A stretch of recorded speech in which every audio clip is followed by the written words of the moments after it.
अपनी बात को थोड़ा और बढ़ाते हुए, अब एग्ज़ाम होने वाले थे इंटरमीडिएट के और मैं उलझन में भी बहुत था। और इसके पहले तो जब लड़के तंग करते थे लड़कियों के विषय में, लड़के भी कम थोड़ी थे, आते जाते थे और अपनी बात तो कह ही देते थे वो, तो बस उनसे डायलॉग चिपका देते थे। हमने कहा देखो, ना तो मुझे किसी के तन का लालच है, ना किसी के धन का लालच है, तुम ही समझो जाकर।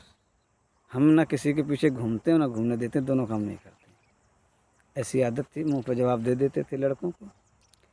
तो एग्ज़ाम का समय था, उलझन भी बहुत थी, क्योंकि मैं अपने तैयारी से बहुत कुछ बड़ा करना चाहता था। ऐसा लगता था ऐसा कर लेंगे तो ये समाज में बदलाव आ जाएगा, इसीलिए थोड़ा परेशान था।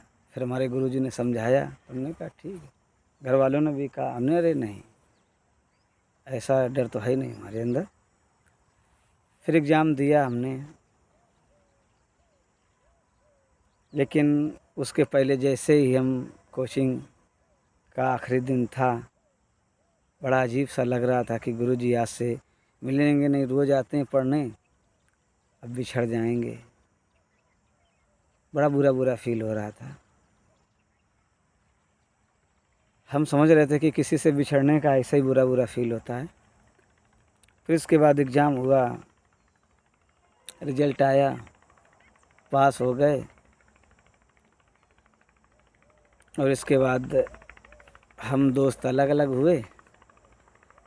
6-7 दिन दोस्त हमसे मिले ही नहीं, बातचीत नहीं हुई, तो बड़ी सी बेचैनी सी हो रही थी। फिर मैंने सोचा, जब किसी से कोई प्यार करता है और बिछड़ता है तो ऐसी तकलीफ़ होती होगी, बहुत बुरी बुरी हो रही थी। फिर इसके बाद एडमिशन बीएससी में लेना था, तो गांव के एक लड़के ने कहा, अच्छा तुम इंटर पास हो गए, इस कॉलेज से बीएससी करके दिखाना, इसमें सब फेल हो जाते हैं। तो बड़े कायदे से कहा, ठीक है मैं आ रहा हूँ, उसी कॉलेज से पढ़ूँगा। मैंने एडमिशन लेने के सोचे, रुपए नहीं थे, कम पड़ रहे थे, तो हमने गुरुजी से कहा अपने, उन्होंने 2,000 रुपये दिए थे। वो खुद प्राइवेट ट्यूशन पढ़ाते थे और उन्होंने हमें 2,000 रुपये दिए थे पढ़ने के लिए। आज भी याद है, बहुत बड़ी बात होती है, अच्छे लोगों की यही निशानी होती है। फिर एडमिशन हुआ, पढ़ने जाने लगे, लेकिन उलझन में हम बहुत थे, कायदे से उलझन में थे, समझ कुछ आ नहीं रहा था। और जो दूसरे का दुख देखकर महसूस होता था वो तो होता ही था मुझको, कैसे गलत रोका जाए। और वास्तविकता समाज से तो पता ही था, फिल्मों की बात अलग, हकीकत अलग।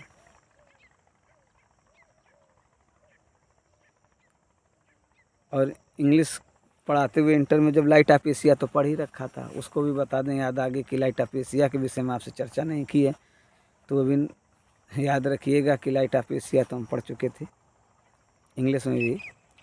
तो जब उलझन में थे, अचानक ऐसे सोच सोच रहे थे, काश शक्तिमान की तरह मेरे पास शक्तियाँ आ जाएं तो ये गलत रुक जाए, लेकिन तुरंत रिवर्स क्वेश्चन आया, किल्विस आ जाएगा, फिर क्या भाई, शक्तिमान होगा तो किल्विस होगा तो और समस्या हो जाएगी। बस ऐसे ही उलझन में थे, अकेले भी थे, दोस्त अपना अलग हो गए थे, दूसरे स्कूल जाते थे वो। तो अब बस मैंने आपसे कहा था कि भविष्य इंतज़ार कर रहा था कुछ नया देने के लिए, जो मैं खोज रहा था। फिर हमारी भैंस की छोटी सी बढ़िया थी, वो बीमार हो गई, तो उनको देखने आए, गांव के ही थे। और इसके पहले मैंने सोच रखा था कि किसी ने हमसे कहा कि उनको गुरु बना लो, तो मैंने कहा नहीं, गुरु गृहस्थी वाला होना चाहिए, नंबर दूसरे उसमें अहंकार नहीं और लालच नहीं होना चाहिए। ये 3 चीज़ें होनी चाहिए, तभी मैं उसको गुरु मानूंगा, नहीं तो मान नहीं सकता हूँ। तो वो देखने आए थे, हमारी उनसे बात हुई। तो जो हमारी बात हुई तो वो हमें जज करने लगे।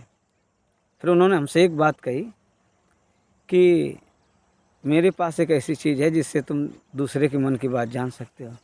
तो मैंने सोचा अगर दूसरे के मन की बात जान जाएंगे तो बहुत अच्छा रहेगा, फिर तो गलत हट जाएगा, तुरंत हटा दो। ऐसे सोचे तो उन्होंने हमको टाइम दिया, क्योंकि वो बेचारे थक गए थे, वो चीज़ बता बता कर लोगों को मजाक उड़ाते थे।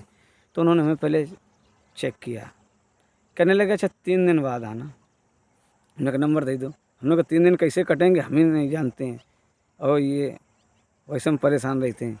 तो उन्होंने नंबर दिया। तीसरा दिन जैसे आया मैंने फ़ोन किया, उन्होंने कहा चाचा आ जाएं। हाँ, हम लोग को नहा कर आना है क्या? काहे नहीं। हम गए उनके पास, वो कपड़े धुलने में लगे थे, हम खड़े हो गए। उन्होंने कहा आ गए? कहा आ गए? हाँ। कहने लगे बड़ी सोच तुम्हारी वैसी है। अरे हमने कहा अपनी सोच से ही परेशान है, हम अपनी सोच से ही परेशान हैं, परेशान कर रखा है इसने। तो वो अपना कपड़े धुले, हमने धुल लो, हम खड़े हैं, धुल लिया और अपने कमरे में ले गए और एक इशारा किया कि ऐसे करके इशारा उन्होंने कर दिया। जैसे उन्होंने इशारा किया मेरा एक जो बचपन का एहसास था एक्टिवेट हो गया, क्योंकि उन्होंने वही बात कही थी जो मैंने बचपन में महसूस की थी। सेम टू सेम उन्होंने वही बात कह दी। एक बात हो गई। हमने तुरंत पूछा, जल्दी से पूछ लिया, हमने बस ये बताओ कि ईश्वर पाने में नारी बाधक है कि नहीं। अब जैसे ही पूछा तो उन्होंने कहा नहीं, क्योंकि मैं अंदर से यही महसूस करता आ रहा था, क्योंकि वो गाना था ये रेशमी जुल्फ़ें ये शरबती आँखें इन्हें देख कर जी रहे हैं सभी। तो ऐसा लगता था ऐसा कैसे हो सकता है। फिर उन्होंने तुरंत कहा कि अगर नारी तुम्हारे ईश्वर पाने में बाधक तो तुम भी नारी के ईश्वर पाने में बाधक हो। हमने कहा ठीक, हमें ये बात समझ में आ गई। फिर उनके एक छोटे भाई थे, वो भी इसी योग से जुड़े थे। फिर उन्होंने कहा कि चलो चेला बाद में मिलते हैं, बाद में तुम्हें बताते हैं कुछ। फिर उन्होंने गुरुजी ने योग क्रिया बताई, और जैसे ही योग क्रिया बताई फिर क्या हुआ वो हम बाद में बताते हैं।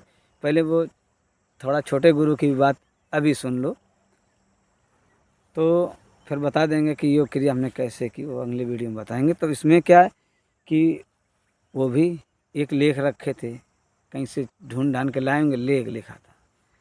जैसे वो लेख मैंने पढ़ा, केवल एक बार ही पढ़ा था, और ऐसा लग रहा था जैसे मेरा लेवल विचारों का उठता हुआ चला जा रहा है। अब ऐसे उठता नहीं चला जा रहा है, मतलब समझ में आ गई बात। वो ऐसी चीज़ थी कि जब हमने उसको पढ़ा तो हमने कहा जब मोक्ष ऐसे मिलता है तो फिर नारी और अपवित्र कैसे हो सकती है। ये जो ये खुद का शरीर एक नारी का दिया हुआ है, फिर अपवित्र नहीं। नहीं, ये समझो कि जितनी ये कहानियाँ सुन रखी थी, ये बाधक, ये नरक का द्वार, सब साफ। क्योंकि ये जो लेख था वो बचपन के स्वप्न का एहसास दिला दिया कि नहीं, जो बचपन में स्वप्न देखा था ना, एक लड़का लड़की बगीचे में बात करते हैं, जो एहसास मिल रहा था उन्होंने वैसे ही चीज़ थी, यानी वो सही था, वो एहसास सही था, उसमें नारी का महत्व समझ में आ रहा था। तो ऐसे ये दो बातें उन्होंने कह दी। और तीसरी बात थी कि मैं दूसरों का दुख तो एहसास कर ही लेता था, वो तो बेचैनी होती ही थी। लेकिन फिलहाल अब उन्होंने कहा, बड़े गुरु ने कहा कि नारी बाधक नहीं है, छोटे गुरु ने कहा वो सहायक है, दोनों बातें हो गई। तो ऐसे अब ये समझ लो कि हम अध्यात्म के रास्ते में कदम रख चुके थे। अब मोक्ष चीज़ समझ में आ गई थी, बातों में समझ नहीं, बातों में पता चल गया मोक्ष होता है। हाँ, हमने को मोक्ष चाहिए हमको, क्योंकि गुरुदेव से बात करते हुए ऐसा बातें करे तभी वो हमसे कहते कि तुम्हारी बातें में सेंटर की लग रही थी, कि तुम सीधे केंद्र ढूंढ रहे हो। तो हमने कहा हाँ, क्योंकि हमने उनमें लालच और घमंड दोनों नहीं देखे, और गृहस्थी वाले भी थे। तो वो हो गया। फिर इसके बाद बहुत सी बातें हुई, फिर बताएंगे। लेकिन जैसे ही वो योग क्रिया की थी मैंने, बस मुझे ऐसा ही लगा था मुझे इसी चीज़ की ज़रूरत थी। थोड़ा योग क्रिया के विषय में अगले वीडियो में चर्चा करेंगे। फिर आगे बढ़ते हैं हम, फिर क्या होता है फर्स्ट ईयर में बीएससी। मिलते हैं अगले वीडियो में, ख्याल रखिएगा। धन्यवाद।